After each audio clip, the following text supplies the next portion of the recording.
Good evening, everyone. This is Tara Carissa. I am so excited about tonight's call. You guys know that we are in the second week of our media series, and on tonight we have a woman of faith, someone I greatly admire. We have had a social media relationship for some years now, and that is none other than Nikki Woods. None other than Nikki Woods. A little bit about Nikki. Nikki Woods is the CEO of Nikki Woods Media, a corporation that helps experts and authors build sustainable brands, establish authority, create profitable platforms, and attain visibility utilizing new and traditional media. With more than 20 years of media experience as a best-selling author, on-air personality, and senior producer of The Tom Joyner Show, the most successful syndicated urban radio show in history, Woods uses her massive social media platform to reach millions of people daily. Known as the global visibility expert, she helps clients burst through real and virtual barriers and become competing players in their desired fields using her proven methods of success. I am so excited to have her on because even if you are a thought leader, a faith leader, a media specialist, whatever you are, an entrepreneur, there is something that you can learn on tonight's call. If you're seeking to gain exposure in the marketplace regarding your book, your product, your service, your brand, whatever it is, Nikki Woods has the experience, she has the expertise, she has the passion, and she has the gifting. And so I am excited to welcome onto the line my sister, Nikki. Are you there? I am. My goodness. What a welcome. Thank you. I am so honored to be here with you. Oh, well, we are excited to have you. I am telling you, everybody looks at, people like Tom Joyner. They look at on-air personalities, and they don't really realize what all goes on behind the scenes. And with my degree being in broadcast journalism, I understand the front side and the back side. But please tell everyone listening in, again, who you are, what you've done, what you specialize in, and exactly what goes on behind the scenes. Well, yeah, as you know, it's pretty much chaos. So thank you. So my background is in media, and like you, I started out in front of the camera. I worked in television when I first started in the business, and I worked in news, and then I worked in sports. I worked at ESPN, and luckily I quickly figured out that TV really was not my thing. It didn't really bring me joy. You have to go through hours of makeup and hair and all of that stuff just to get ready to do the news. And so I got a guest host spot in radio, and I did it for a week, and I was in love. So I was on air for mornings for a long time. I was in Boston, and then I was in Chicago for 10 years before they decided to make a change. And Tom called and said, well, Tom had been calling. It was kind of funny. Tom used to call all the time, or his son would call, and then, we really want to get you to Dallas. We think you can bring, certain things to the show, and I was really starting to get quite a following on social media. They were just thinking about, really kind of trying to develop their social media platform, and so they kept calling. I'm like, oh no, I'm good. I love Chicago. I love my job. I'm good. And then I got fired. And so about a week later, Tom called. He said, you ready now? And I was like, I'm ready now. And so I went to Dallas.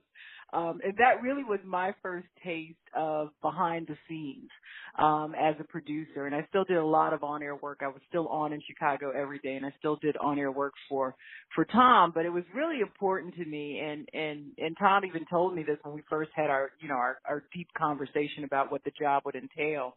It was really important to me that I learn as much about the business as I could, because radio is quickly changing, still quickly changing, and the media landscape is quickly changing. And I wanted to, make sure that I had things that I could fall back on, if I really wanted to stay in radio and make, my career even longer, even though, I have 20 years in, if I wanted to continue that trend. And so I learned a lot. It was the most challenging yet rewarding position I have ever been in. But it was complete chaos. But it was very orchestrated chaos. So, and I was the conductor. And so I loved that part of it. But it was a great learning experience for me. And But eventually, all things must, come to an end, whether it's good or bad. And even though I had a phenomenal time with Tom, I really, had to make a decision whether or not I was going to continue to pursue that passion or I was going to continue to pursue my passion of being an entrepreneur. I tell people I had the best dilemma ever, because I loved my job, I loved my business, and I had to make a decision between the two, and I eventually chose not just the business, but my family. I mean, I felt that my personal life and my relationships and my children had taken a back seat to my career long enough. And so, a year and a half, I made the decision to make the switch, and I resigned, and it's been interesting ever since. So now I'm really working with entrepreneurs, thought leaders, experts, people who really want to be seen as authorities in their field of expertise, and helping them, navigate not just social media, but also traditional media, and really helping them to get the visibility that they need to build thriving businesses. Awesome. You said so much, and I really want the people to understand exactly. I talk for a living. I love how you did. But no, I love it because I don't think, again, that the average listener really understands what it means to be a senior producer. So walk us through what that meant on a day-to-day basis, because I want to segue that into what you're saying about entrepreneurs. So if you can tell us what a day-to-day was like as senior producer of the Tom Joyner Show. Well, you know what? It's interesting because it really is different than any other show. I think syndicated is a different level, and then Tom is like the top of the syndication game. And so I really was CEO of all things Tom Joyner. So not only did we have the radio show that was in 122 cities and reaching upwards of 8 million people, and I was in control, I was over all of the producers that were in the individual cities. So not only did I have a team of 20 people in Dallas with me, there was 122 people spread across the country that also, I had to coordinate things with. But then there was blackamericaweb.com, which is the website that, I had to be the liaison for. And then there was the foundation that I had to be the liaison for. And so I really was like the CEO, and I was the last stop before everything got to Tom. So when people ask me what a day looked like, I mean, no day looked the same. It could be very different every single day. Let me put this in basketball terms, okay? The Scottie Pippen to Jordan. Let's just call it what it really is. And I need the listeners to really understand who she is, who she was, and who she can be to the people who are listening in, because there's so much locked up on the inside of you. And the reason why I wanted you to reflect on what you did for Tom is because as an entrepreneur, I strongly believe that we are all the top senior producers of our own businesses. I mean, even Absolutely. when you hire other people to work for you. So let's talk about that. Let's talk about the similarities between what you did there and what you're doing now. Well, I think the biggest similarity is that I really learned how to play ball, like you said, on a whole different level. So if you think about, like, even the people that contributed to the show that and bottom line had to answer to me. I mean, we're talking about Reverend Al Sharpton. We're talking about Don Lemon from CNN. We're talking about Sherry Shepard and Roland Martin. I mean, at the end of the day, I was in charge of all of that. And so, you really had to get up and put your big girl panties on every single day and go to work and tell people what's supposed to happen. And so it was great training ground for me because I have no problem now, like delegating, authority. But I think it also gave me the confidence that I needed in order to present myself the way that I had to present Tom or the way that I had to present other people, when I was attached to their platform. Like now it's me. And so I am fully aware of like the value that I bring to the table. And I don't say that in an egotistical way. I just own who I am and where I've been and what I've done. And I know the value that I can bring, especially when we're talking about media and how to leverage it in order to build a brand. And everybody I would hope feels that way.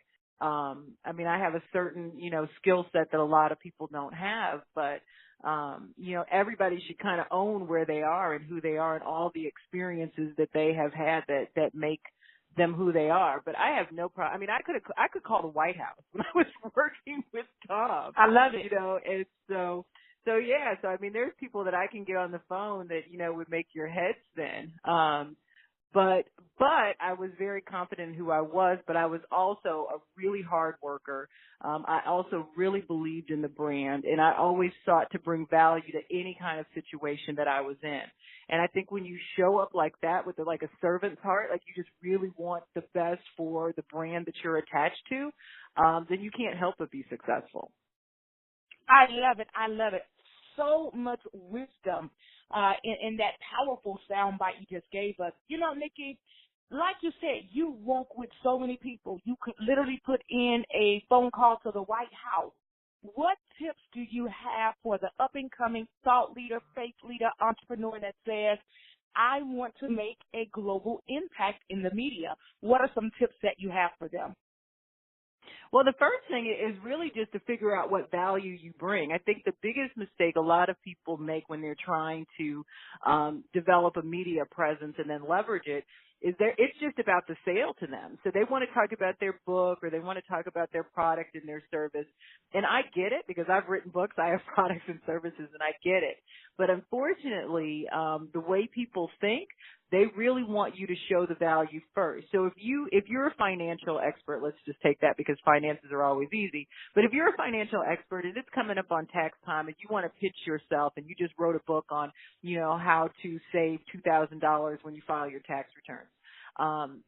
The value in the book is the tips that you can give to help people save that money. Now, I'm not saying give the whole book away, but come up with 3 good tips that you can give just to tell them, just to show them, just to showcase your expertise and what value you're willing to give away for free. Because if you do that, people will pay you because they think you have a ton more value that you've saved for that price. And so when you show up and you give value, people will support you no matter what it is that you have, but you have to prove who you are to them first. A lot of times when you're doing an interview, that's the first introduction people have of you. And, as the astute businesswoman that you are, that people really have to touch you, feel you, see you, 7 to 10 times before they're comfortable making a purchase. So you really have to show up. And so that's true in any form. When you're speaking, if you're on social media, and if you're the media, you really have to show up and showcase that value and come, like I said earlier, with that servant's heart in order to really get people to like you, know you, trust you enough to buy from you. Awesome. I absolutely love that. What you just said reminds me of a synonym, what's in it for me? It's always being able to answer that question for a potential buyer. Because like you said, you can be this grand expert, but at the end of the day, how can your expertise help the person that you want to buy your product? I absolutely love how you broke that down. Nikki, people ask me all the time, how did I become so popular in social media? And one of the things that I share with them that I would love for you to speak on is literally, I don't know what anybody else in my industry is doing. When I tell you, as a woman who preaches, I don't go to other women preachers' pages. I really don't. Now, if something comes across my TL and I happen to see it, I might like her or make a comment to encourage them. But for the most part, I don't go to their page to see what they're doing because I believe in order to remain authentic to who I am, I need to really get in tune with myself, my message, my call, my purpose.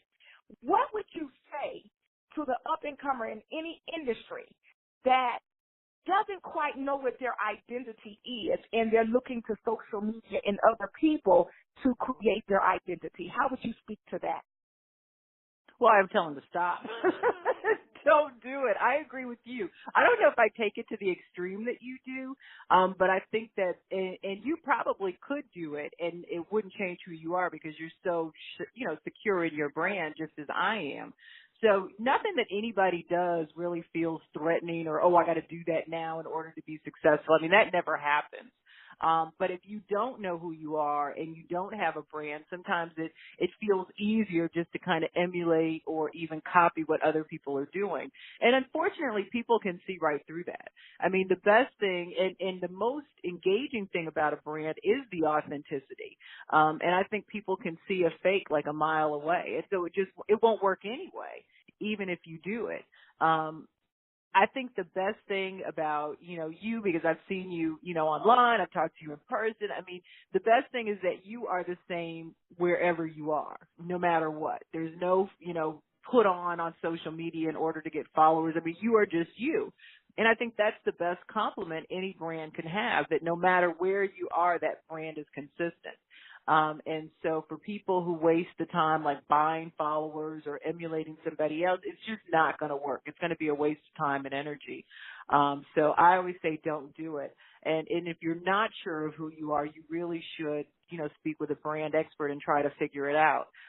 For me, the best thing I can tell clients is just figure out what's important to you and who you are. Like, I mean, I can say funny things from time to time, but like, I'm not a comedian. And so you're not going to go to my timeline and see me trying to crack jokes, because that's just not who I am. And then, as you know, I mean, your brand has got to be consistent. So, as much as I love my children and I love my family, I'm not going to be on some social media platforms like LinkedIn, which is an extremely professional social media outlet, and just post post pictures of my kids and think that that's going to, help me develop an audience there. You have to learn the social media platforms. You have to know your brand, and you have to be consistent. And you have to be social. So the other great thing I love about some of these really, really consistent and big brands is that they engage with you. So, you do like and you do comment and you do encourage, not only on other people's pages, because I know you encourage me all the time, but you also encourage the people who like and comment on your page too. And I think that that's also the sign of a really good brand. Oh, well, thank you very much. Speaking of different media platforms, okay, I'm telling my age on this one. I can remember when I first got on Facebook, you needed a college account to be on Facebook. Yes. That was way back in the day, y'all. So I'm telling y'all, I'll be 35 in June, okay? So when Facebook really became popular, you could only get on Facebook through your college email address. And so just talk to us about some of the changes that you've seen in social media or just media, period, from when you first began to today. Well, I think that, and I can't even go back further than you could, and I'm not, but I can. But there's two observations that I make about social media. First, the one is, if you're really serious about building your business, you can't rely only on social media. That's the first thing, because as we've seen with MySpace, so we'll go back to that, these social media platforms can become obsolete. And so you spend all your energy building up the following on social media, and then when it's gone, it's just gone. So you have to have other things in place, like an email list, and, you have to do things offline in order to develop relationships and build your community. You can't just rely on social media. The other thing is, I think that especially, now that Facebook has made all these changes to its algorithms, that each social media platform is really trying to distinguish itself and make sure that it's known for something. So with Facebook, I mean, it started out, like you said, it was supposed to be about friends connecting, college students, in the beginning, but then just friends connecting and really just staying in touch with each other. It wasn't supposed to be this big, business selling machine that it eventually became, and they've now changed their algorithms to go back to that. So you're penalized, your business pages if you show up selling, if there's certain phrases that you use that may imply that you're trying to get somebody to opt in or to buy into something, your page is penalized and it doesn't get seen. So they really want to go back to that personal friend-to-friend feeling. And so you really have to, if you want to learn to leverage social media correctly, you really have to stay on top of the trends. And so what I tell people is find a platform you love and master that. Don't show up on everything, because it's going to be hard to stay on top of the trends and really to maximize your time and your revenue doing it that way. So, pick two that you love. Pick one that's like Instagram, where it's photo driven or visual. And then pick something else like Twitter or Facebook, but figure out, a couple of them and learn them really well. The other thing is a lot of entrepreneurs just want to go where they like to go. So, like, for instance, I really love Twitter, but my people are not on Twitter. My people are on LinkedIn. And so, I can hang out on Twitter all day, but if I'm not going to make any money, what benefit is it to my business?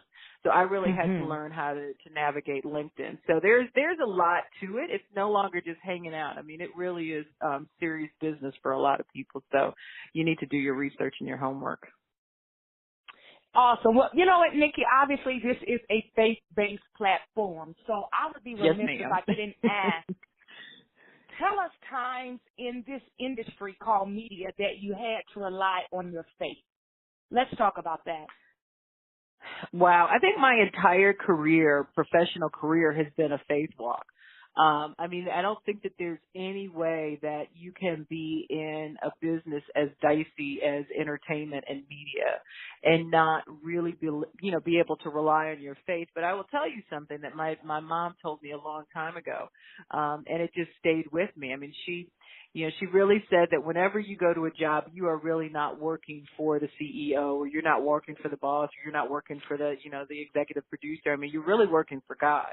And when you show up and you honor that, then God will in turn take care of you. And I mean, she drilled that into my sister and myself, and it really left me with the faith and the confidence that as long as I showed up and I did my job and I was walking in my passion and I was honoring God, that I wouldn't have to worry about a job. And honestly, I have never worried about a job. I have been fired and, been hired and upgraded actually in every situation. When I was in Boston, I was fired. And it was a $500,000 city. And then the next week I got a job in Chicago and that was $1 million. And when I was fired in Chicago, I was hired by Tom the week after that and it was $8 million. So I never was in a situation where I was, I doubted that God was going to take care of me professionally. And even as an entrepreneur, which has been the biggest faith walk of my career, I've never doubted that he was going to take care of me. But I think that you have to go through certain things personally and professionally. When you are shaky, I think God will give you situations that will test that and really make you rely on his faith. And I'll tell you, true thing. I mean, I'm so used to working for other people, and I'm so used to being a part of a brand that even as an entrepreneur, I would rely on other people who would, offer me a contract or, talk about doing a contract, or they want to do a joint venture. And 9 out of 10 of those probably fell through in 2017. And so it really left me in a place where I was kind of doubting that I needed to be an entrepreneur.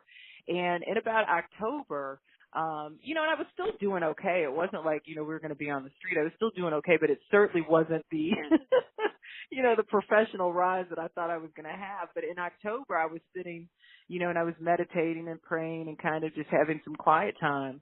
And I could hear God say, like, are you ready just to rely on me now? Are you ready just to let me do it? And I realized that I was really putting my faith in other people, and that I was trusting that other people were going to make, and I'm going to start crying in a minute because it was so profound for me. But I really was relying on other people to kind of save me and save my business. And I did not turn to God and just say, whatever your will is, however you want this to play out, whatever you want me to do, I'm there. I think that he kept me during that period, absolutely, because it could have been so much worse. But he didn't promote me. And I think that was because I was looking to other people to do his job. And finally, when I said, okay, fine, whatever it is you want to do, there was almost a complete 90-degree change in my business. Look at God.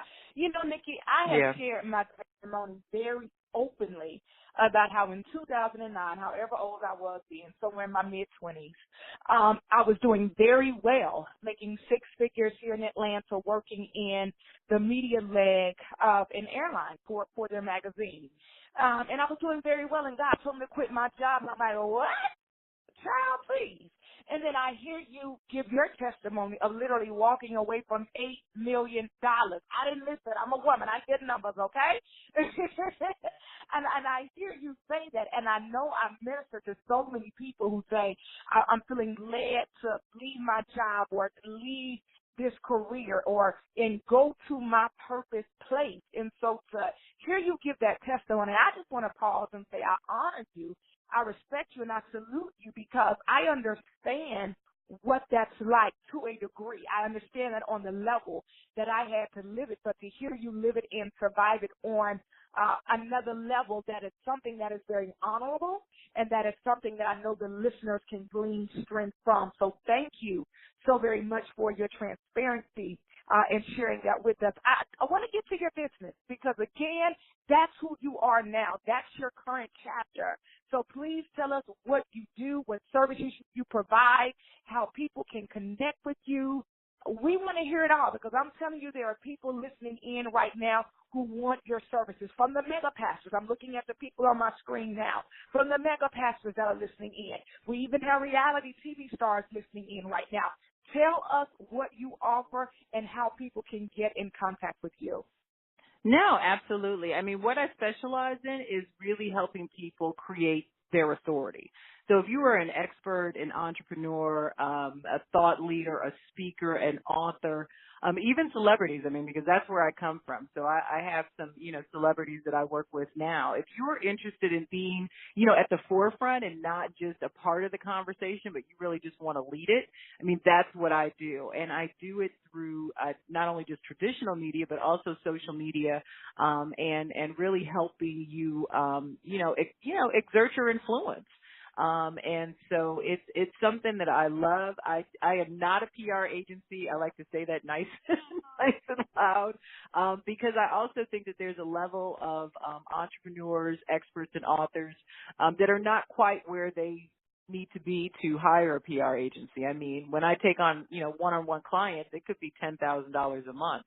And so I do a lot of media training. I do a lot of speaking and coaching around how you can get media by yourself, and how you can leverage it to start to really build your brand and your business and get that visibility that you need to thrive. I mean, I think that, we should be beyond surviving in our business. We should be beyond the point where it feels like just another job because we have to work so hard, just to maintain. But to do that, you really have to have a good mix of tools. You can't just rely on one thing. And I think that mainstream media is something that a lot of people overlook because they think it's not accessible. And it is so accessible now because we are in such a 24/7 all the time. People are looking, to break news and to look to experts to explain things that are happening. And so that's what I do. I mean, that's what I do. I'm all about that visibility, and I'm all about helping businesses really kind of, turn things around. So they're not in this kind of situation that I was in, last year. So, you can find me at Nikki Woods, everywhere on every single, social media platform.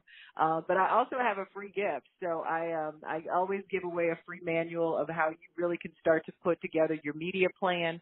And you can get that at blessmenikki.com, and Nikki is Nikki, but that's blessmenikki.com. And, I love to speak to people. I love to try to help when I can. And I'm just so grateful to you. It's like, this is so exciting for me because we've known each other for so long, and we've talked back and forth, but I don't think we've ever kind of been on the same platform together. So I'm just so grateful for you that you even thought about me, and that you were willing to extend your platform to me. I mean, I don't take that lightly at all. So I just want to say thank you to you, and however I can support you in going forward, you just let me know. Well, to God be the glory, and thank you so very much. It has truly been an honor to host you. You are a blessing. I know that people are excited to hear everything that you said on this call tonight because I'm looking at the comments on social media. And so I just want to say thank you. I always end the call by taking a question from the social media audience, and I think this is the perfect question. And this is from the young lady, Yolanda. Yolanda says, in light of what we're seeing with women's rights in Hollywood, what type of advice would you give to young women hoping to achieve success in the entertainment industry? That's a great question. That's a great question because it's reflective of what's currently going on. No, absolutely. And it's interesting. I was having a conversation with somebody who happens to be a human resources expert, if we were talking about, just the whole landscape now and people coming out and saying, even celebrities, just trying to do their job, that they were, dealing with sexual harassment. And I think that comes on all levels.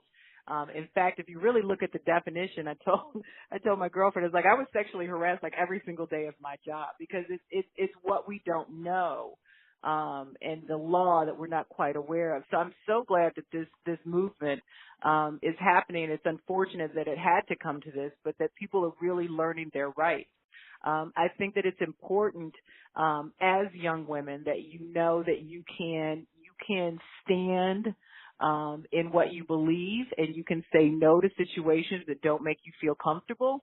And no matter what the consequences may be from that job, that they can't take from you what God has already given you. So if for whatever reason that situation ends because you wouldn't do something that you're not comfortable with, then there will be another place for you. I want young women to know that there are women that have gone before them, that they can lean on, that they can talk to, that support them. I talk to young girls in media all the time, because it's a hard place to navigate. It's still a very much male-dominated industry, and they tend to take advantage of it. And I think because it's entertainment, the boundaries are a lot fuzzier than it may be elsewhere, but it happens everywhere.